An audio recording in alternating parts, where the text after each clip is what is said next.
Oke, assalamualaikum warahmatullahi wabarakatuh. Waalaikumsalam warahmatullahi wabarakatuh. Anak-anak sekalian, bagaimana kabarnya? Sehat kan? Alhamdulillah, luar biasa, tetap semangat. Allahu Akbar. Nah, Bapak ucapkan selamat datang di kelas pembelajaran agama Islam. Pada ketua kelas, sebelum kita memulai pembelajaran, maka baiknya kita berdoa kepada Allah supaya kita mendapat keriduan, diberikan keriduan oleh Allah untuk dalam melaksanakan proses pembelajaran ini. Pada Akbar, silakan maju ke depan untuk memimpin doanya. Bismillahirrahmanirrahim. Raditu billahi rabban wa bil islami dinan wa bil muhammadin nabiyyan wa rasulah. Rabbi zidni ilma warzuqni fahma. Ya Tuhan kami, ampunilah dosa-dosa kami dan dosa kedua orang tua kami. Limpahkanlah taufik dan hidayahmu kepada ibu bapak guru kami yang telah mendidik dan mengasuh kami. Amin. Ya, terima kasih kita ucapkan kepada Akbar. Kepada Akbar, silakan duduk kembali.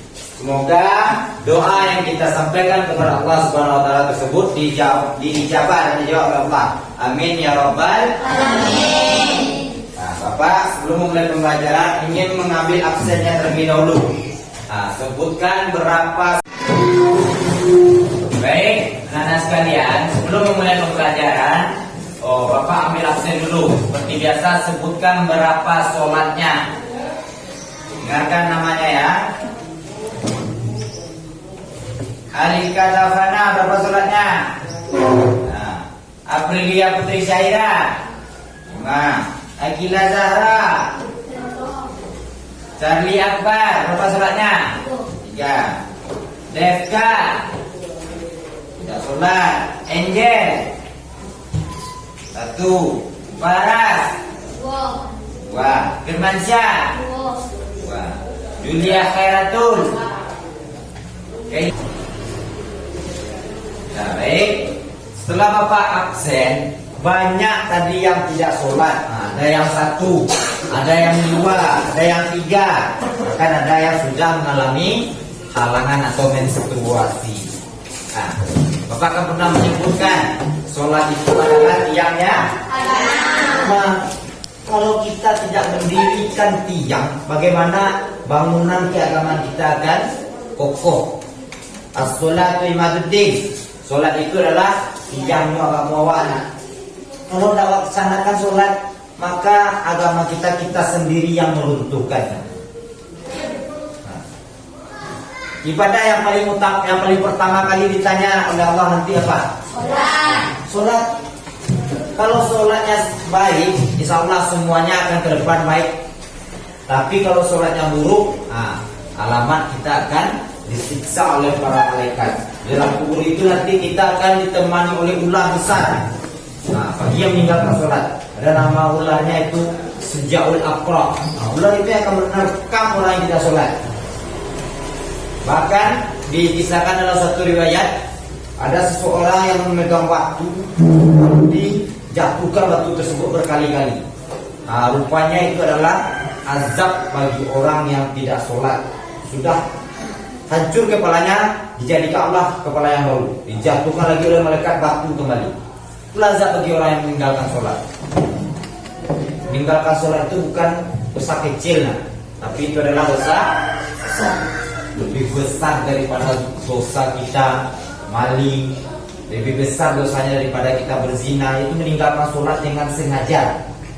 Kalau kita telah meninggalkan sholat, berarti kita telah meninggalkan Allah. Allah yang menciptakan kita, Allah yang memberi rezeki, Allah yang memelihara langit dan bumi. Kalau seandainya sehari saja Allah tidak pelihara langit dan bumi ini, maka semuanya akan bertabrakan, hancur. Planet itu dengan bertabrakan dengan matahari.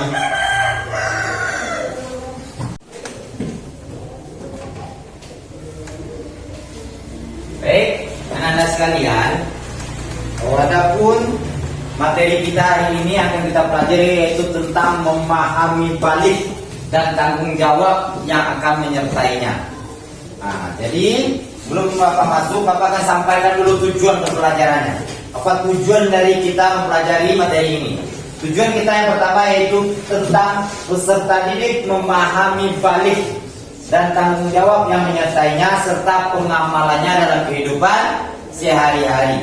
Kalau kita sudah memahami balik, berarti itu termasuk di dalamnya apa pengertian balik, tanda-tanda balik menurut ilmu fikih dan menurut ilmu biologi. Setelah tanda-tanda balik apalagi, adapun kewajiban yang menyertai pada usia balik tersebut. Nah, betapa pentingnya kita mempelajari ini karena setiap kita juga akan mengalami hal balik tersebut. Ada yang sudah mengalami, seperti Caca sudah mengalami tanda balik yaitu menstruasi. Siapa yang sudah mengalami menstruasi ini? Coba tunjuk tangan. Sudah banyak rupanya yang perempuan.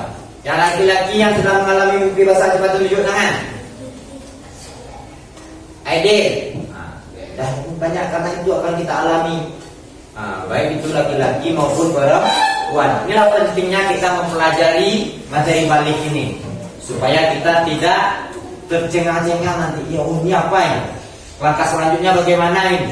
Karena agama kita telah mengajarkan bagaimana kita melaksanakan balik tersebut. Kalau bagi perempuan setelah menstruasi apa yang dilakukannya, apapun larangannya. Kalau lagi laki-laki, kalau setelah mimpi basah apa yang dilakukannya, ada ajarannya dalam agama kita. Oke, anak sekalian, berdasarkan asesmen awal yang telah Bapak berikan kemarin, Bapak membagi menjadi 3 kelompok. Kelompok yang pertama dengan gaya belajar auditori yaitu mendengar. Belajar yang bukannya mendengar. Tu Faras. Apa lagi? Si Devka.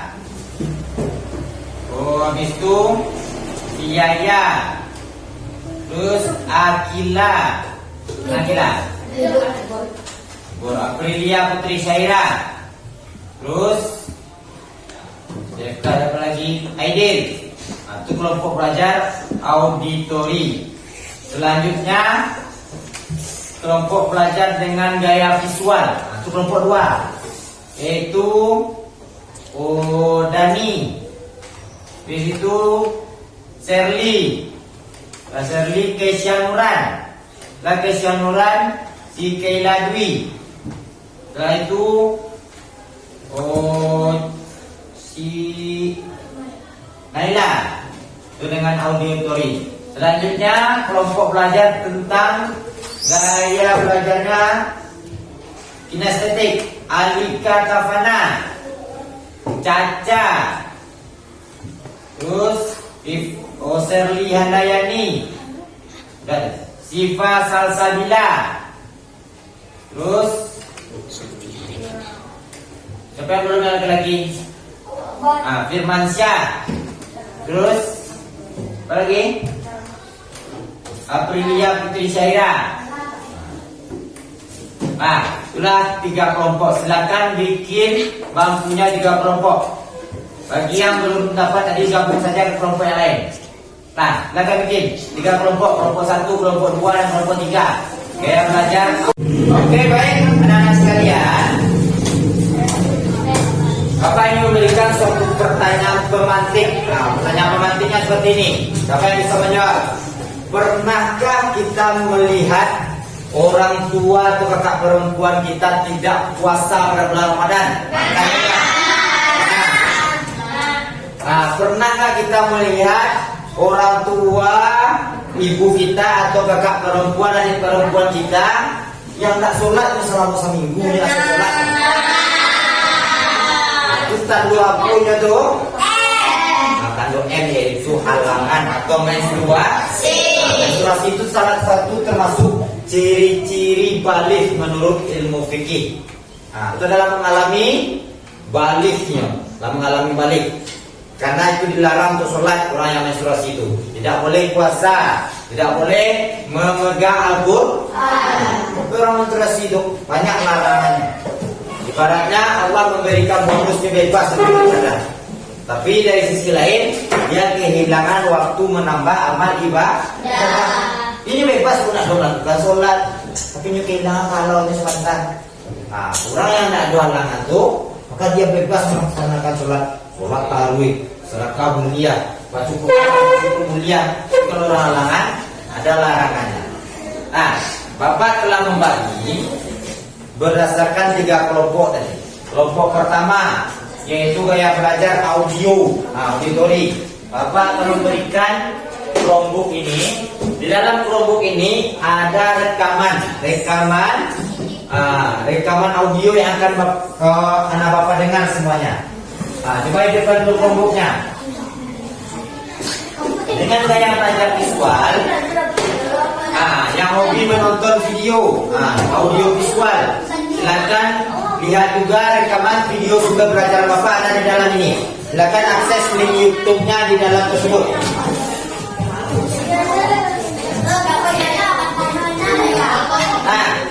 Yang untuk kelompok ketiga, kelompok belajar kinestetik. Kinestetik ini yang hobinya berkarya. Nanti masing-masing gaya belajarnya berbeda tugasnya. Tapi yang kinestetik ini boleh melihat yang audionya atau boleh melihat yang video pembelajarannya.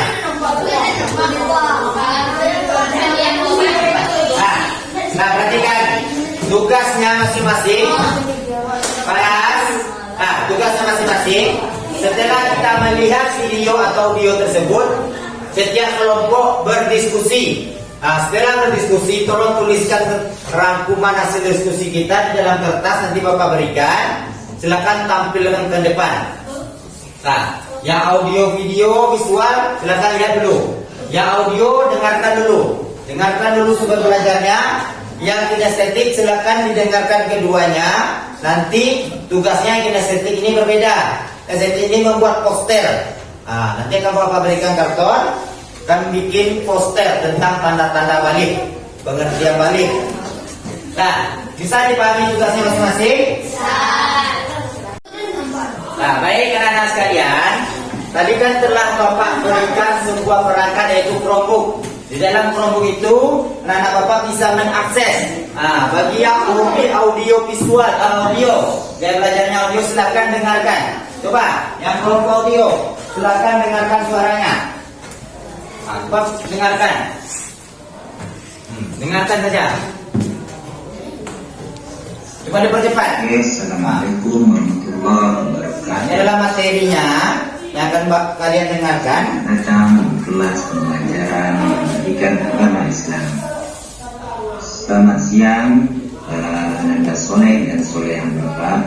Kembali lagi bersama Bapak Abdurrahman As-Siddiqi. Kali ini kita akan mempelajari tentang memahami balik dan tanggung jawab. Sekarang kelompok visual. Coba silakan buka lagi videonya. Dengarkan secara seksama. Dengarkan materinya dulu, sumber belajarnya dulu. Kan ditonton, sudah buka Buka.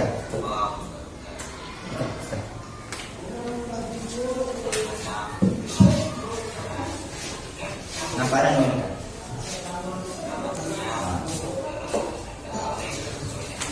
Dari video tersebut dengarkan dulu, perhatikan, nanti diskusikan hasil diskusinya secara bersama. Sekarang kelompok kinestetik. Kinestetik ini berbeda tugasnya. Silakan dengarkan. Nanti Bapak akan memberikan sebuah karton. Di karton ini Anda sekalian membuat poster. Apa posternya?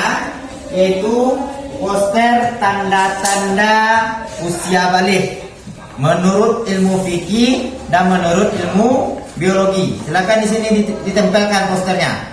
Tapi sumbernya dari video pembelajaran tersebut. Bisa dipahami tugasnya semuanya? Sekarang dengarkan dulu terlebih dulu. Setelah kita dapat informasi, silakan berdiskusi. Tuliskan di dalam kertas lembar ini. Hasil diskusinya buat rangkumannya nanti. Buat rangkumannya di sana. Setelah kita diskusi, kita tampilkan hasil diskusinya ke depan. Nah, silakan bekerja secara bersama-sama. Baik. Bagi yang sudah selesai diskusi bersama kelompoknya, silakan tampilkan dan presentasikan hasil diskusinya ke depan. Kelompok kinestetik disilakan, Pak. Nanti kelompok yang lain memberikan pertanyaan. Ayo, kelompok kinestetik, silakan ke depan. Satu ya? Semuanya ke depan. Oh, tidak, satu saja. Satu saja baca.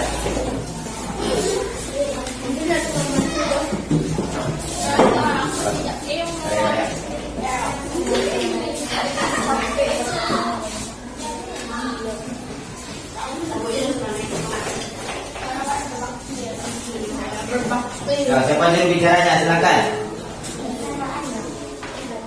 Assalamualaikum warahmatullahi wabarakatuh. Waalaikumsalam warahmatullahi wabarakatuh. Tanda-tanda balik dalam ilmu biologi. 1. Mimpi basah. Bagi laki-laki, mimpi basah adalah mengeluarkan air. Mani adalah tanda balik.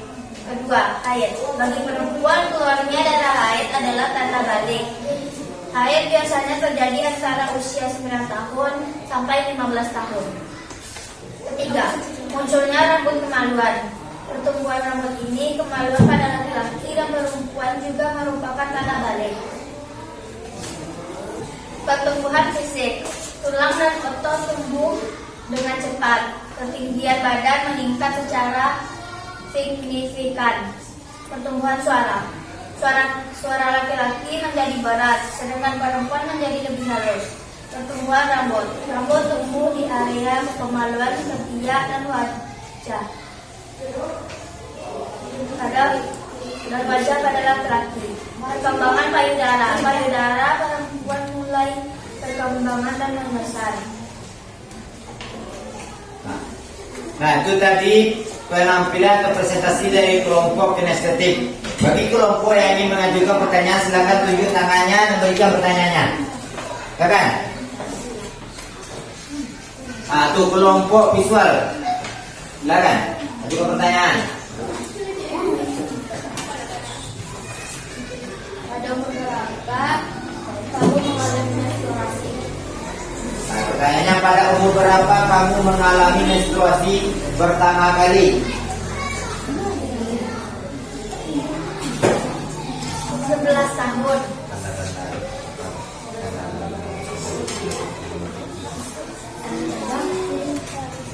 Umur berapa? Umur 11 tahun.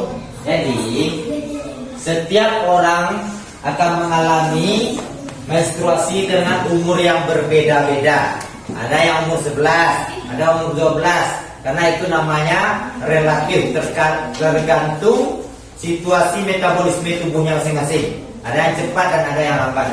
Perkara umur tersebut tidak harus melulu umur 11, tidak harus melulu umur 12, tetapi itu relatif, tergantung metabolisme tubuhnya masing-masing. Ada yang cepat dan ada yang lambat. Nah, bisa dipahami? Selanjutnya kelompok audio, silakan berikan pertanyaannya. Tanda-tanda balik menurut ilmu fikih. Sebutkan tanda-tanda balik menurut ilmu fikih. Silakan.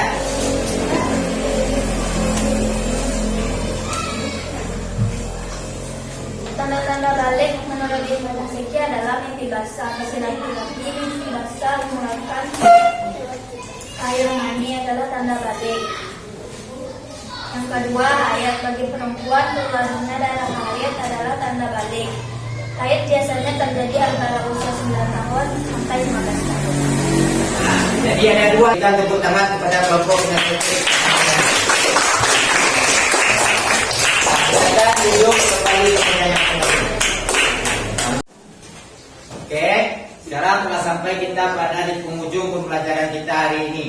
Tadi telah menampilkan masing-masing kelompok hasil diskusinya. Kelompok audio telah menampilkan hasil diskusinya. Kelompok visual juga telah menampilkan. Dan kelompok kinestetik juga telah menampilkan. Dari sekian banyak tampilan tersebut, kita akan menyimpulkan apa itu balik. Bagaimana kita memahami balik? Balik itu secara bahasa artinya sampai pada dewasa. Kalau lah dewasa, ada tanda-tandanya nak. Apa saja tanda-tandanya? Yang pertama, bagi ilmu fikih, menurut ilmu fikih tanda-tandanya yang pertama bagi perempuan yaitu haid atau menstruasi. Menstruasi itu keluarnya darah kotor dari kemaluan perempuan. Biasanya terjadinya 1 bulan sekali. Durasi yang lamanya biasanya 1 minggu atau lebih. Dan itu tergantung keadaan metabolisme tubuhnya masing-masing. Selanjutnya bagi laki-laki menurut ilmu fikih apa lagi? Mimpi basah. Ketika tertidur dia bermimpi lalu bangun-bangun terjadinya basah di dalam celananya. Apa yang keluar? Air kencing? Tidak. Yang keluar itu air spermanya. Selanjutnya tanda-tanda balik menurut ilmu biologi. Yang pertama pertumbuhan fisik. Baik laki-laki maupun perempuan fisiknya tambah tinggi. Yang laki-laki berotot dia. Ini nampak otot lah yang laki-laki beresok. Ini otot awak. Ototnya. Yang ini. Selanjutnya apa lagi? Pertumbuhan fisik. Selanjutnya perubahan suara. Suara perempuan itu semakin lembut. Kalau laki-laki semakin besar atau tebal. Selanjutnya apa lagi? Setelah perubahan suara apa lagi? Pertumbuhan rambut. Bagi laki-laki dan perempuan adanya rambut-rambut halus. Ada misalnya di ketiak. Ada dekat-dekat alat-alat vital kita.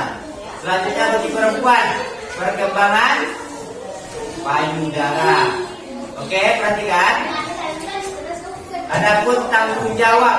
Apa tanggung jawab kita setelah balik? Yang pertama, sholat jangan ditinggalkan lagi.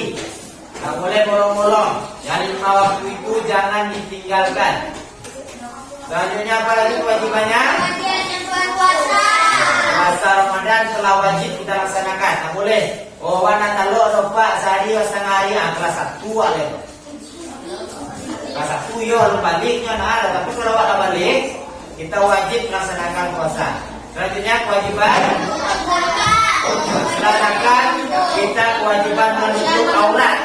Oke semuanya. Untuk aurat bagi laki-laki sampai mana? Sampai sifat. Dari pusat sampai lutut. Tapi kalau bagi perempuan Semuanya. Seluruh anggota badan kecuali yang biasa tampak hanya setampak. Tapak kaki, tapak tangan sampai muka. Tapi ada juga yang berpendapat muka itu juga aurat, hanya tutup pakai cadar. Enggak mantunya yang nampak. Cadar itu adalah pakaian tertinggi bagi perempuan. Pakaian tertinggi bagi. Itulah tadi kesimpulan kita hari ini. Yang pertama pengertian balik, yang kedua tanda-tanda balik menurut ilmu biologi dan ilmu fikih. Yang terakhir tanggung jawab setelah balik. Setelah kita memahami balik tersebut, apa yang kita rasakan lagi? Setelah kita pelajari, apa yang kita rasakan? Jadi tahu anak, tahu menstruasi itu seperti ini. Ada ilmu yang kita dapatkan, bagaimana cara menanganinya. Kalau setiap menstruasi awak sudah selesai menstruasi, mana awak mandi wajib. Bagi laki-laki kalau sudah pipi basah mengalo mandi wajib. Kalau mandi wajib berarti kita tidak suci, tidak sah untuk sholat. Itulah pembelajaran kita hari ini. Sampai jumpa pada minggu depan untuk materi selanjutnya. Dengan mengucapkan alhamdulillah, marilah kita bersyukur kepada Allah. Mengucapkan alhamdulillah mulai. Alhamdulillahirabbil alamin. Assalamualaikum warahmatullahi wabarakatuh.